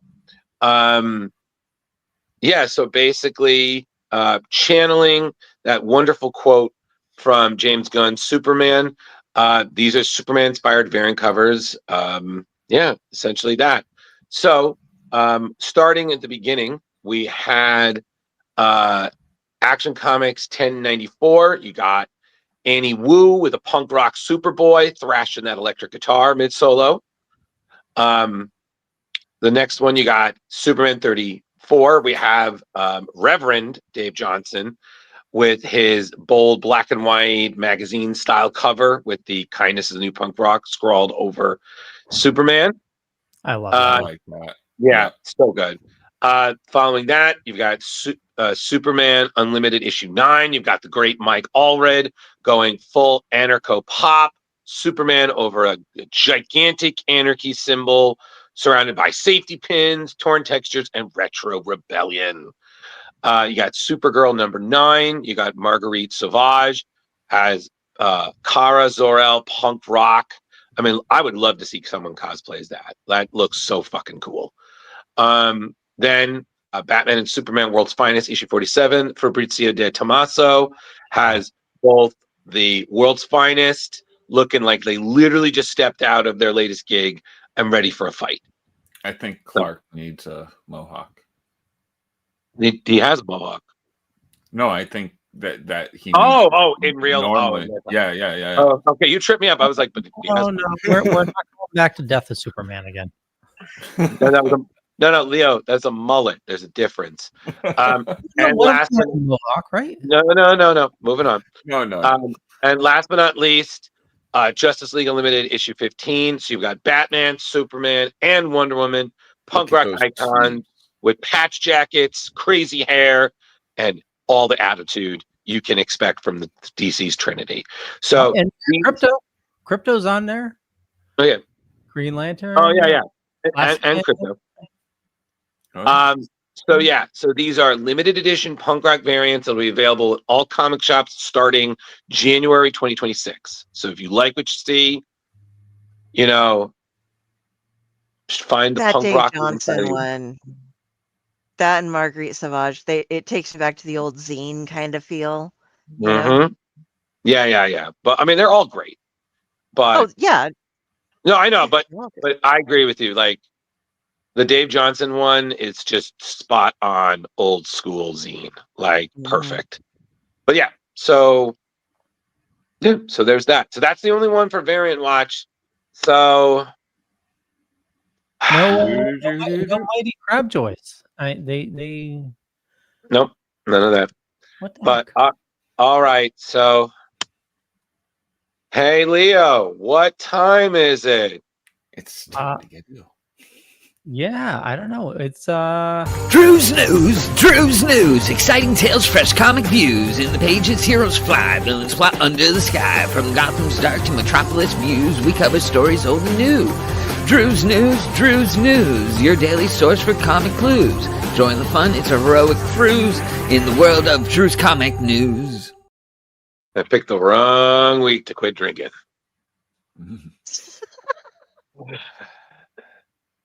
Yeah. All right, let's see what we got. All right, so this is my story. First up, so Marvel has announced that Frank Castle, who we've seen is returning in a big way in Marvel, will continue his blood-soaked return in a new ongoing comic book next year, which seems perfectly timed for Punisher special presentation and Spider-Man Brand New Day, which are both on their way in 2026, starring John Berthenol. So as we know, Punisher Red Band issue 1 by writer Benjamin Percy was an uber success. So now Ben Percy's taking that to the next level with Punisher issue 1 in February. So this series will be illustrated by Jose Luis Suarez and Marvel editor-in-chief C.B. Cebulski. Revealed a bit more of the details at the Lucca Comic and Games Festival in Italy recently. So we're going to find Frank still dealing with the events of the Red Band series, waging a new war against crime, which will include a resurfaced Jigsaw. So it's essentially one of the most twisted and terrifying foes that Frank Castle has is back. So the synopsis says, as unflinching and uncompromising as ever, Frank Castle's memory is damaged, and he's hunting for answers and criminals alike. He'll get more than bargained for when Jigsaw returns with the Punisher dead in his sights. So it's just, we have you have Jose Luis, you have Oren Jr. on inks, just channeling all the grit and scars and shadows you'd expect from Frank's, let's say, shattered window view of the world. Basically, Ben Percy has promised that this is gonna really hurt. So as you've seen there, you got the great David Marquez as the variant cover, and this is on sale February 25th. So I don't know if you guys, but I've been reading the Red Band series. It's phenomenal. I've been reading the Marvel Knights Punisher that Jimmy Palmiotti's doing. Also great. It is a really good time to be a Punisher fan. Like pun intended, they're firing on all cylinders. So if you are a fan of the character, which I know not everybody is, I would really recommend staying tuned for more. I just don't know if he has enough violence for me. Okay, one at a time, guys. Leo? No. I was going to say I used to be a Punisher fan in the 90s, but I'll give this new one a try. Right. Now, Jeremy? I was just saying I don't know if he can be violent enough for me. I don't know. The both the Marvel Knights and this one, they're pretty fucking violent. I'm not going to lie to you. Like, wow. All right, so that's everything for the Punisher. What's up next? Okay, next. I believe this is me. Okay. Yep. Yeah. So this June, it's crazy we're talking about June right now, but there's a reason. So Marvel is the universe is facing Armageddon, but the reason why we're talking about it now is Marvel is starting the event now. So it's crafted by the industry superstar Chip Zdarsky, and obviously you know his work from Daredevil, recently Batman, which some people didn't like, and his current run on Ultimate Spider-Man. Marvel's saying that this event will. Whoa! Zdarsky is Leo. I'm sorry to correct you. That's Hickman. Hickman? Yeah, Hickman is doing Ultimate Spider-Man. Zdarsky is doing Captain America. Okay. Captain America. Sorry. No. Continue. He's also impersonating Mark Waid, but okay. So Marvel's saying this event will impact the entire universe and promises to redefine the fate of Earth's mightiest heroes in ways we haven't seen since Avengers Disassembled back in 2004. So Marvel starting with several key storylines as the groundwork. First up, there's Zdarsky's and Valerio's Captain America run in 2025. That's where I got Zdarsky from. Right. Then there's developments happening in the Ultimate Universe, specifically Miles Morales returning home with the Origin boxes in Ultimate Spider-Man Incursion issue 5. And the event officially kicks off in June, but they're lining everything up now. So definitely hit up your LCS for the Ultimate Spider-Man Incursion number 5, and also look for the Captain America issues coming out soon as well. Yep. Yeah. Ultimate Spider-Man Incursion issue 5 has already come out, and we've already been seeing more of the Origin boxes that Miles brought over from the Ultimate Universe from his time over there. And I gotta say, I don't know if you guys are reading it. I believe me and Carrie are, but Zdarsky's Captain America has been great. Like, he is just killing it with that. It's been a really good read. And the fact that he's saying that this is going to be changing things in a way since Avengers Disassembled. I mean, we all remember how big that was. That was a big arc. So that's bold. So, well, Marvel definitely needs to. They're seeing what DC is doing. So I think they're trying to stir things up a bit. Yeah, they're trying to shake it up. Yeah. All right. Well, we'll be covering it as more news comes out. So right now that was just a teaser. So time will tell. we still have plenty to see with everything going on with PKJ's Infernal Hulk and the monsters affecting the entire Marvel universe. So there's a lot of huge world events going on over at Marvel, it seems. 100%. Little scary. Yeah, especially because Carrie, they just wrapped up Imperial, so like Marvel Space is going through a huge revamp. There's a lot going on there. Like there's a lot. And don't discount Marvel. And if you're not caught up on Infernal, definitely check out our website. Carrie just did a couple excellent articles on it. And Infernal isn't even Hulk, right? It's what character is it? Okay, so there was Eldest, who read the article. Hulk. Yeah, read the article. It's very confusing because Hulk gets separated from Banner towards the end, and that's kind of a spoiler. But kind of not. Yeah, you explained it so well in your article. Like, let them read. Okay, let them read. Up above or down below, but definitely check out our website. Some new stuff going up on it. And next up, we have Malevolent. Who's doing that one? That's Carrie. That'd be me. Carrie. All right, so hitting your LCS on January 28th, Image Comics is going to give us a brand new ongoing series from the creators of Spread, Justin Jordan, John Bivens, and Felipe Sobrero.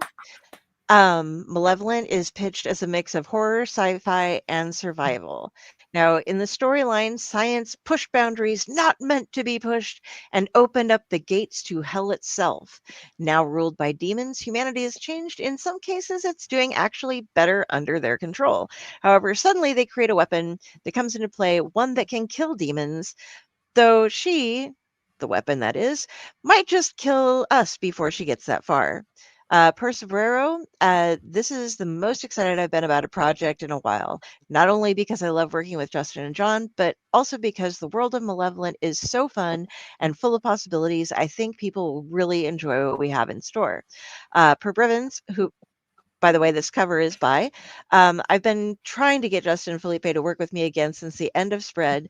Being annoyingly persistent plus finding a way around their spam blockers finally paid off, and now we are making something awesome.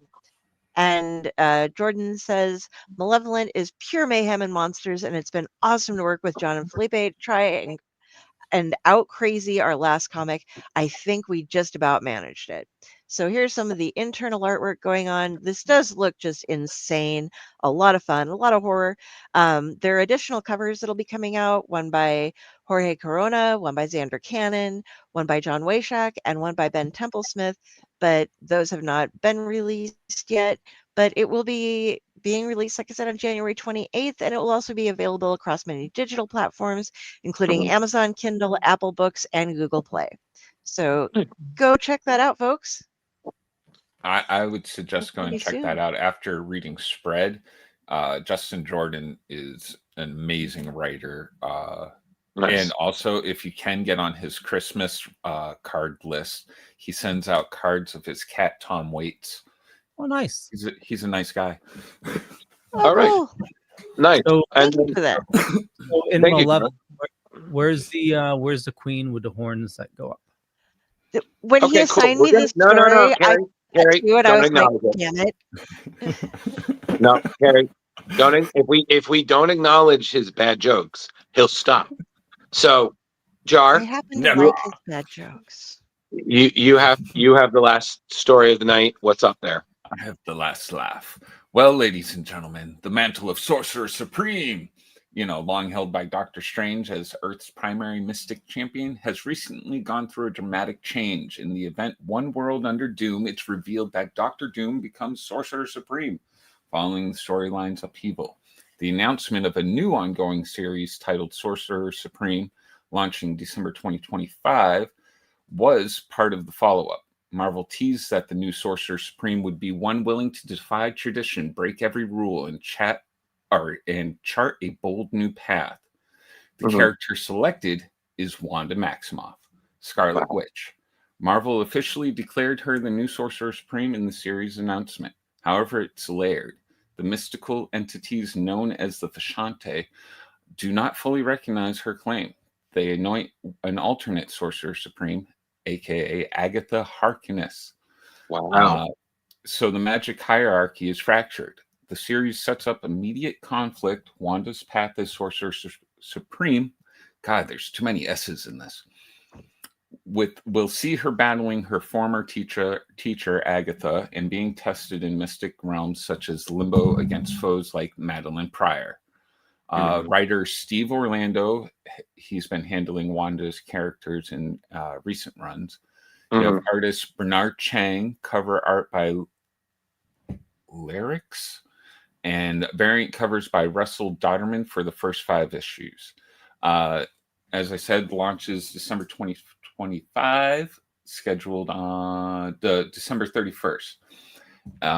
Let's see. This is a major shift. Scarlet Witch, who often has been portrayed as wild, chaotic, immensely powerful, especially in magic, is moving into the role traditionally occupied by Strange.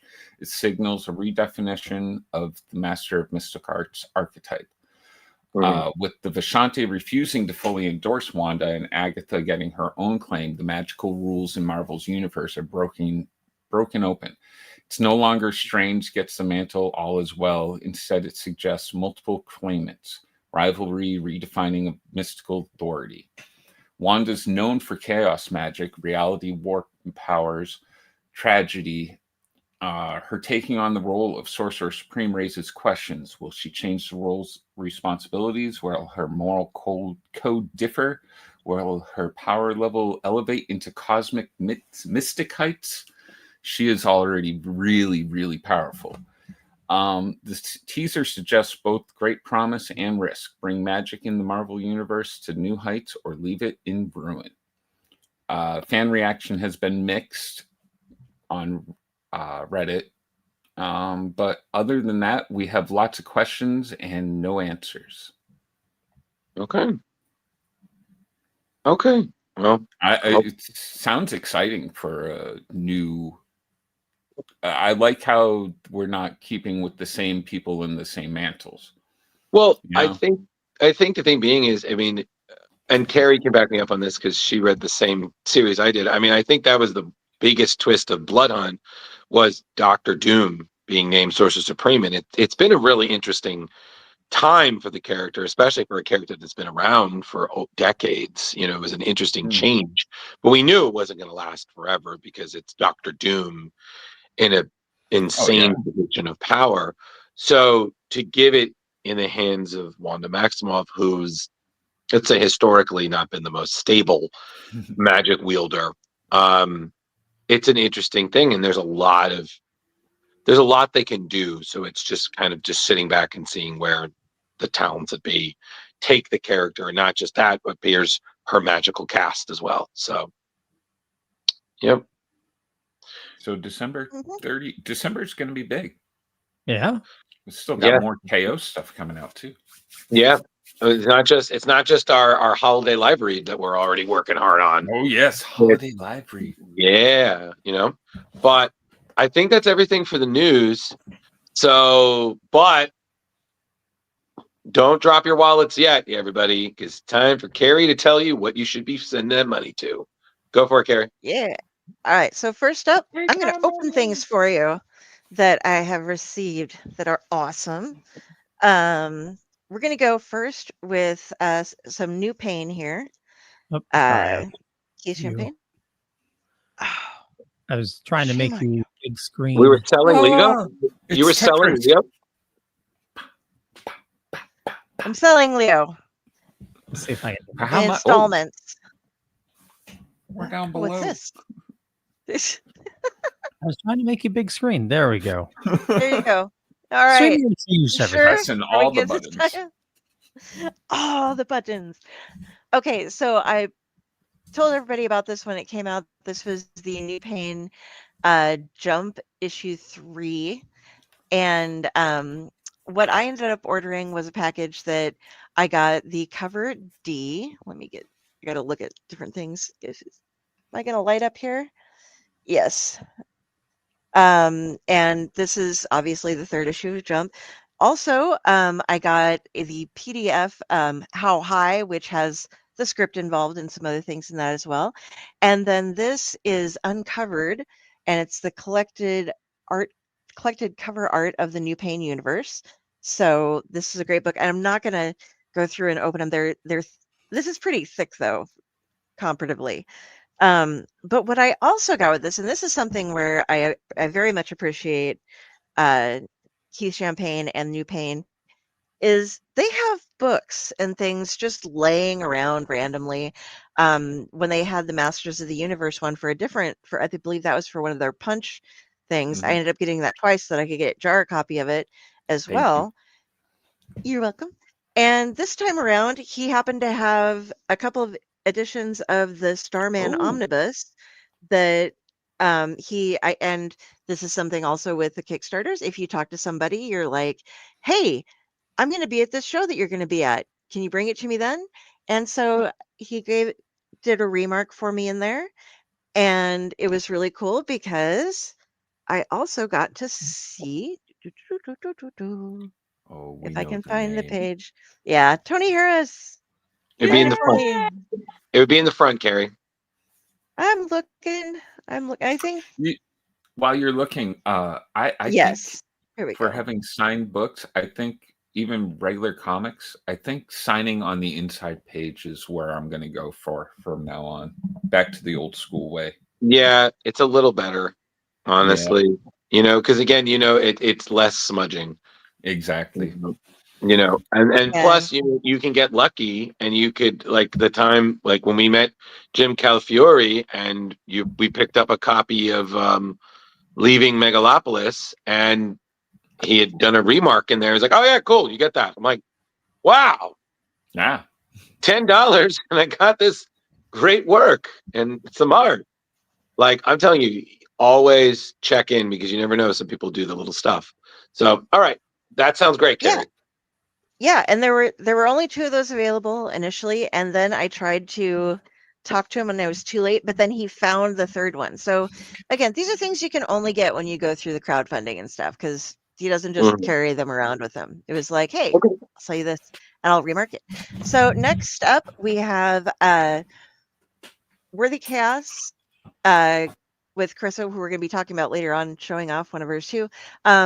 This is Redemption, book 3, chapter 3, and this one came out recently. And Carissa breaks Kickstarter, and I will show you how in a little bit. She didn't go quite as far on the current one as she did before. Carissa currently has Worthy Chaos, Redemption, Devastation, and now Damnation going on. So she has 3 different series, all with the same characters, doing different things from different eras or kind of universes. And this time, sometimes you'll see me break out stickers and plushies and all sorts of things. This time I was only able to get the comic because I need to pay rent and eat. And that just kind of, eating's overrated. Sometimes that happens. Yeah. I mean, I could lose a few pounds, but got to keep this guy in his booze as well. He's more expensive than I am. Ooh. Dylan also wish you happy birthday there, Carrie. Thank you, Dylan. There you go. I appreciate it. So Leo, do you want to pull up, or do you want me to pull up the Kickstarters that I wanted to show? I gave you the links for them. It's you're muted. Oh, sorry. Sorry, I didn't see the links. They were in the chat. Oh, yep. Well, and on the up base and the other the drive page. Okay. I can pull them up though if you want me to. Give me 1 second. Okay. It's just slightly easier to. I'll kind of be reading what you're showing, but we've been trying in the past to figure out the best way to do this, and me making a picture of everything when we can just go through the page. It's easier to just go through the page instead of me cutting out little pictures. And particularly when we come to my darling Carissa, who will put up over 101 things as add-ons and breaking Kickstarter entirely. So, okay, this is Chris's latest. This is Worthy Chaos Damnation, Horror Adventure Comic issue 1. This is part 1 of what's going to be a 4-part series. And in Worthy Chaos Damnation, this is going to be the tale of how the young heroes Seraphina and Draven first met and the monsters that they encountered in their youth. If you want to start scrolling down, there is a lot of stuff to go through, and I'm just going to kind of mention what's going on here. The pledges that you can do include a variety of cover pages. There are a variety of covers, pages from the Cryptid Journal, which that's right there, the jumping spider. Cryptid Journal is a cool thing that she has going through all of her series. You can get that journal, and then you'll get stickers and pages that you can get for each issue. Once you buy the journal once, you can get back issues of each of the pages and stuff if you want. And it follows all of the different monsters through her different worlds. Very cool item. You can also get these covers from other other comics and such if you want. And there are, she does plushies as well. There's going to be an Apollo the Rat plushie, a Jumping Spider plushie, and a Seraphina plushie. These are all the different covers, and I got to show you my favorite ones coming up. Let's see. That, yeah. If you go down just a little bit, the Virgin cover of that one up above, which is from Art Germ Studios, that is just gorgeous, I think. She has great covers from all of them, but she just has some amazing stuff from him. I think it's Eric Acosta. But okay, so you can get the plushies, as you'll see as she's going down some of the artwork and stuff here. There's also going to be the bundles. You can get past issues from Devastation and Redemption. You can get metal covers. You can get metal cards. You can get all the different covers at once. You can get stickers and enamel pins and cards and bookmarks. You can get various really cool covers, some of which like a reflective from different things. And everything that you can get, most of it is available also as an add-on. So if you want just the plushie and you want a different cover and you don't want to buy the bundle, you can just buy whatever cover you'd like and add that on to the side. You want to catch up with some of the old books, you can do that as well. And it's Carissa nailing it once again. And this is going to be an interesting story. It's a nice short 4-issue book. That's the Jumping Spider plushie. That's so cute. I love it. Probably freaks out some people because, spiders, but jumping spiders, I think, are the exception to all of that. But as you can see, she just has gorgeous stuff. These are the reflectable covers, and a lot of them are already sold out. There's a Seraphina plushie. But yeah, let you finish scrolling down. Carissa has been putting out and fulfilling, like, on the first day, Kickstarters now for, how many has she done now? I think she's created 23, and we need to have her back on again. And all of them have been funded super fast. Cryptid Journal, yes. And those are the enamel pins. Those are the bookmarks, trading cards. And as you can see, just it's a lot, and this is why we didn't take the pictures. But everything she does ships out really fast. She has things ready to go. You'll get your PDFs and stuff right away.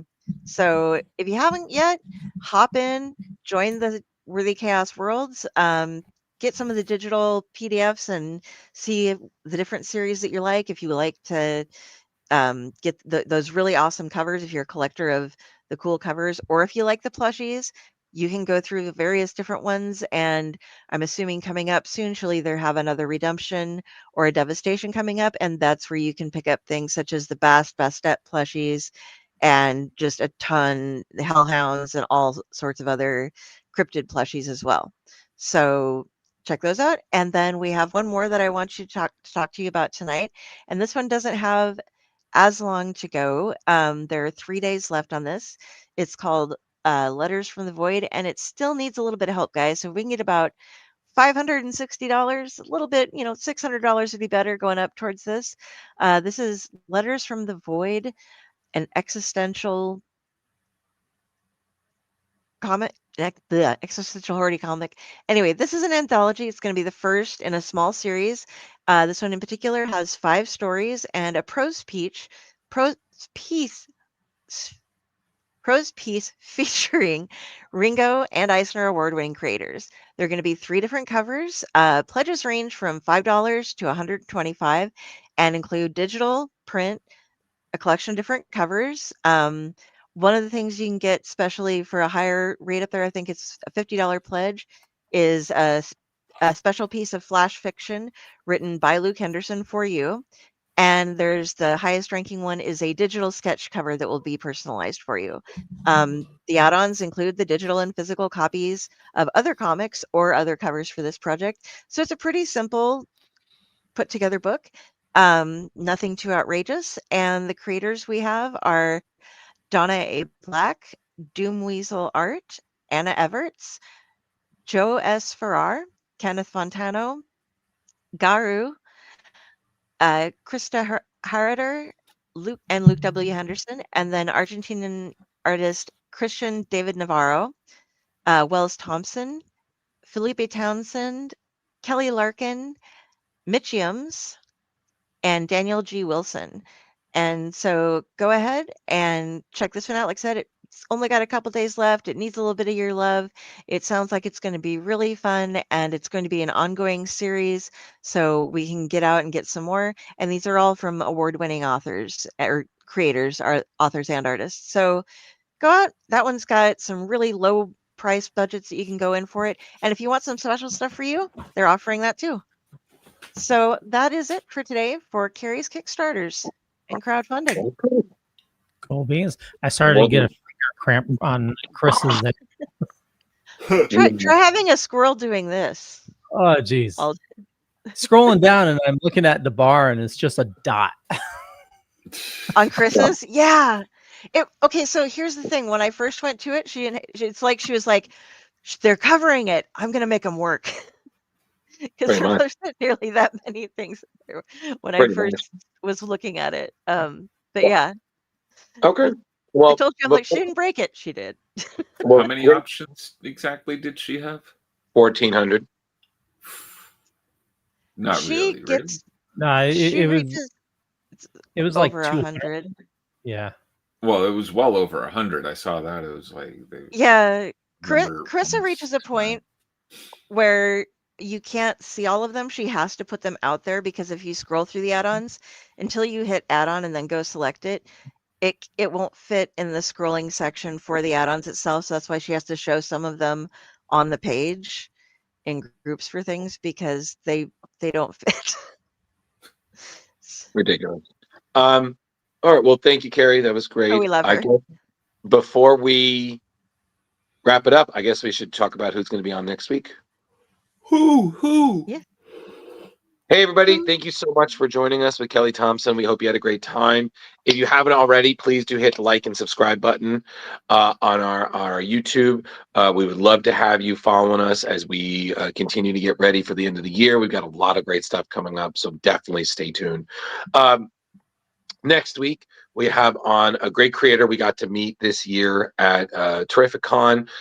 You might recognize his work from things like Motor Girl, Strangers in Paradise, a bunch of Echo, a bunch of other things like Spider-Man Loves Mary Jane. Yes, we have writer-artist Terry Moore is going to be joining us next week. So we're really excited about that. If you'd like, please look on our YouTube for our Justin Cooper's interview with him, which was just absolutely stellar. And stay tuned. We got definitely a lot of good stuff coming up. Don't tell him. Leo. Don't tell him. Oh, nobody tell him. Lord, I'm wondering, I was like, don't tell him what. I was gonna ask Jar Jar, like, I was gonna ask you, how many licks were in the center of a Tootsie Pop? 4, right? 1. Well, no, 2, because you were saying 3. Crunch. So 3. Sorry, old person joke. Yeah. Overanalyzed it for you, Leo. Sign us off, old man, and get off my lawn. Yeah. Okay. I want to God thank damn. everybody for watching. Oh, jeez. Carrie Try it is again. messing. Why are Too we many all? buttons. Who's doing? Okay. Anyway, yeah, Jar Jar, sign us out. Oh, me? Okay. Well, hey, everybody. Thanks for watching tonight. It was great having you. I'm on every social media that I can think of, even Blue Sky.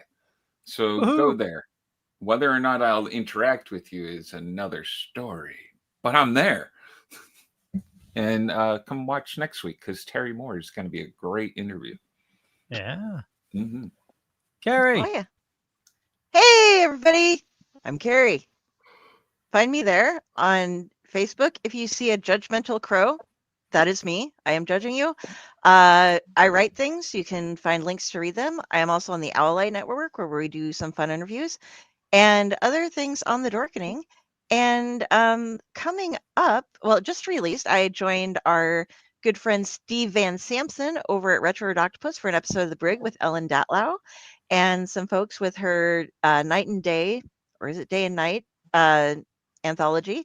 But this coming up soon, I'm going to be joining him again, and we're going to be interviewing an author named Simon Bestwick, who we covered with last year's interview of Ellen Datlow's Fears. So yeah, I'm doing all sorts of things these days. It's a lot of fun. And I have a drunk squirrel to accompany me on my journeys. So let's check and see what we got going on with the man down there.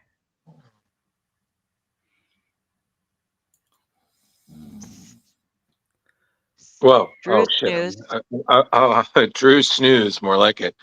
Hey everybody, thank you for joining us. If you need to get in touch with me, I'm, like Jar said, I'm on every social media I can think of. So Facebook, Instagram, Blue Sky. Yeah, I'm here usually every week and maybe more. It's hard to tell these days. There's a lot going on, so I promise you I will get back to you eventually. So take that chance. Awesome. Roll the That dice.